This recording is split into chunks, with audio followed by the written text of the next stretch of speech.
¿Qué pasó en el cerebro o con el cerebro de aquel que se suicida, que se quita la vida?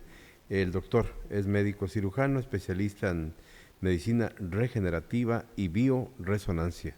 Bienvenido, doctor. ¿Cómo Hola Pepe, estás? ¿cómo estás? Buena tarde y buena tarde al auditorio. Vaya pregunta. Ole, sí, fíjate que Es un balazo este. sí, es un tema que lo hemos tocado muy poco. Ahorita venía escuchando al doctor Zip, ¿no? A Paulino, A sí. Paulino. Qué mal estamos en la medicina psiquiátrica. La salud La mental. verdad es que la salud mental, yo creo que de todos todas las derivaciones de la medicina, yo creo que la salud mental es los que estamos más... Los últimos de la fila, ¿no? Somos los últimos, ¿no? Hemos dejado de atender a los pacientes. ¿Te acuerdas desde aquel gran hospital psiquiátrico que hubo de la Castellana allá en la Ciudad de México, donde al final se convierte en un reservorio de gente que nadie quería, ¿no? Pero nunca, de terror incluso, un sitio, ¿no? de terror. Y esto se me ocurrió traerla aquí a la mesa. Después de la semana pasada escuchaba la cifra que daba aquí nuestro colaborador, que habla de luego de los suicidios, ¿no? En la vía pública. ¿Y cuántos suicidios tenemos en la ciudad de Mérida, no? Entonces, la verdad es que solamente los abordamos como un número, ¿sí?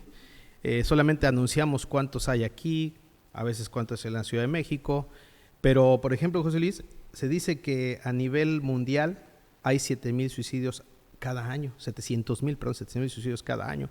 Aproximadamente es un suicidio cada 14 segundos. En el mundo. En el mundo, sí, donde lo mayor que predomina son jóvenes hoy en día y en ciudades de recursos medios y bajos. Entonces, ¿qué es lo que realmente está pasando en un cerebro? ¿Por qué la gente se suicida, no? Yo creo que solamente hablamos de números, pero pocos nos adentramos a que pues tenemos que empezar a agarrar este problema, como se dice coloquialmente, al toro por los cuernos. Y hablo a todo nivel gobierno, nivel salud, nivel médico, desde el médico de general, que es el primer contacto con el paciente, hasta la gran especialidad. Entonces, ¿qué tenemos en sí realmente estudiado? ¿Qué pasa en el cerebro de aquella persona que se suicida? Bueno, principalmente, José Luis, ellos han sacado ahorita un término donde se habla de que hay una predisposición al suicidio, ¿sí? Este término se llama diátesis. Diátesis significa una predisposición. ¿En qué consiste esta diátesis? Bueno, ellos se cataloga en 3 aspectos. Primero es el aspecto ambiental, después viene un aspecto cerebral orgánico y después viene un aspecto de mente, la mente del ser humano. Entonces, en el aspecto ambiental se da una cosa que es un solo tema, es qué pasa en el ser humano en su niñez. Fíjate qué importante, ¿no? La mayoría de la gente que se suicida tiene un antecedente clínico de haber pasado por situaciones muy complicadas en la niñez. Estamos hablando de situaciones adversas de economía, de abusos sexuales, de abusos físicos, ¿no? De ahí arranca todo. Entonces, fíjate de violencia, cómo, de violencia. Entonces, ¿no? fíjate cómo si le empezamos a echar ganas, podemos empezar a poder distinguir qué grupo de ser humano ya es susceptible a un suicidio. Y trabajar en consecuencia. Y trabajarlo, sí, pero trabajarlo realmente, sí. ¿no? Porque, como dicen los escritores, tallarearlo. Así es. Vaya, meterlos hay que irnos en pláticas, en charlas, meternos a discutir el tema. A discutir el tema, en serio. A no esconderlo. Así es, porque yo he escuchado que hasta hablan de cifras económicas que se le designa al suicidio, ¿no? Yo digo, ¿y dónde están? ¿Qué hacen? ¿A quién se los dan? ¿En qué se gasta, no? En prevención sobre todo, ¿no? Pues porque en prevención, pero ¿tú escuchas alguna prevención? ¿O prevención es únicamente decirle a la gente, ay, si te sientes triste puedes hablar a este teléfono? Ahí no está la solución, José Luis. Si nosotros empezamos a encajonar... Está una parte. Pues podría ser una parte. De N número de posibilidades. Pero si estamos hablando que en la mayoría, el primer antecedente es aquel paciente que tuvo una niñez complicada, y el segundo aspecto es el aspecto mental. ¿Qué han visto? Este paciente normalmente es un paciente muy atrevido, ¿sí? Es un paciente que es muy agresivo, ¿sí? Y es un paciente que a veces no controla la realidad, ¿sí? Es esas gentes que dice se atreve a todo, no le tiene miedo a nada, ¿sí? Es una personalidad, un tipo de personalidad, la mayoría, ¿no? Y es esa persona también que tiene trastornos de ánimo, el clásico de que es súper atrevido, pero luego lo ves todo triste y no quiere hablar o se esconde, ¿no? Sube y baja, ¿no? Así es un sub y baja. Y el otro aspecto que es el orgánico, y ahí vamos a lo importante, ¿qué pasa en el cerebro orgánico? Yo sé que el tiempo es muy corto, es una charla que vamos a ir deslizando y yo voy a pedir después con nuestro colega, el doctor Paulino, que le entremos un poquito más al tema y a ver si podemos llegar a hacer un estudio dentro de las herramientas que tengamos aquí en nuestro estado, Yucatán. Sé que él tiene manera de poder llegar a expedientes y todo. Hacer un número, realmente preguntarnos quién se está suicidando, cuando menos aquí en el estado. ¿Quién y por qué no? ¿Quién? ¿Quiénes son? Grupo de edad, hombre, mujer, aspecto económico, ¿no? Y te vas a dar cuenta que lo importante no es a lo mejor decir, te voy a dar este medicamento, que ya hay algo, y vas a quitarte la idea suicida. No, yo creo que el primer paso es identificar el grupo de riesgo. Y sobre ellos, ahora sí, ¿a quién le vas a dar esa noticia o esa información sobre prevención? ¿A quién te diriges? ¿No? Claro, ¿a quién te estás dirigiendo? ¿No? Lo segundo es cómo lo vas a abordar. Si tú logras que ese grupo que te escucha y empiece a decir, yo estoy aquí, si yo quiero ayuda.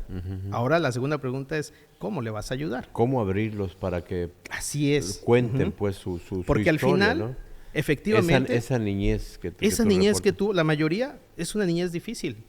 Ahora, sabemos que somos el primer estado en suicidio en México. ¿Por qué será? ¿Dónde están nuestros niños? ¿Qué les hacen a los niños? ¿Cuidamos a los niños? Entonces, hay que meternos a esa gente. ¿O qué factores inciden? ¿Qué ¿no? factores También, inciden? ¿Sí?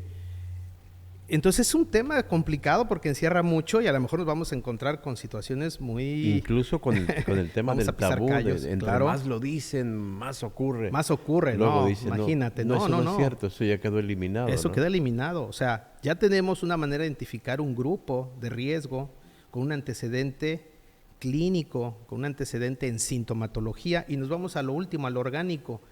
¿Cómo lo puedo detectar? ¿Qué está pasando en el cerebro? Y luego hay gente que dice, no, bueno, es que los antiguos mayas tenían una diosa del suicidio, etcétera. Ese es el método. Oh, claro, José Luis, es una manera de querer dar una respuesta cultural a un tema problema sí, claro. mental y que cómo te pega políticamente, geográficamente como un estado. Porque lo que aquí ocurra, por ejemplo, en el tema del suicidio, que es la mayor parte por la vía del ahorcamiento, en otras partes es por la vía de barbitúricos, así es, de una pistola. Ahí etcétera, va a depender ¿no? de la herramienta, ¿no? Aquí y de estamos la discutiendo, económica. creo que el método y no las causas. No las causas. Que es las más importantes, sí. ¿no? Así es. Ya tenemos predicción forense en muchas partes del mundo, donde detectan a través de esta teoría de los cristales rotos, que habrás escuchado alguna vez. Sí, cómo no. Ajá. Que dicen en qué punto puede estar el vándalo en potencia. Así es. ¿Dónde habita? ¿Cómo habita? ¿Por qué habitan más o menos en una zona determinada? Lados, claro. Lo mismo puede ocurrir si mapeas muy bien así es. este tema, de dónde puede venir. Sí, porque el factor, al ¿no? final, José Luis, yo quiero que nuestros radioescuchas les quede muy claro que la persona que llega a un suicidio no es porque fue una persona de una Se me ocurrió de la noche alma a la débil, mañana. ¿no? Ajá. Porque realmente era cobarde. No, es porque realmente está pasando algo orgánico en el cerebro. Imagínate que tú puedes hacer una tomografía y, por ejemplo, un estudio en Inglaterra demostraron que había zonas del cerebro, como la zona prefrontal, como la zona de la amígdala, del hipocampo, que están disminuidos, tienen muerte neuronal. Entonces, inclusive ellos ya están haciendo una metodología de identificar, por medio de este estudio clínico, el quien ya tenga una tendencia a suicidio. Entonces, esto es para que sepamos que algo pasa en el cerebro.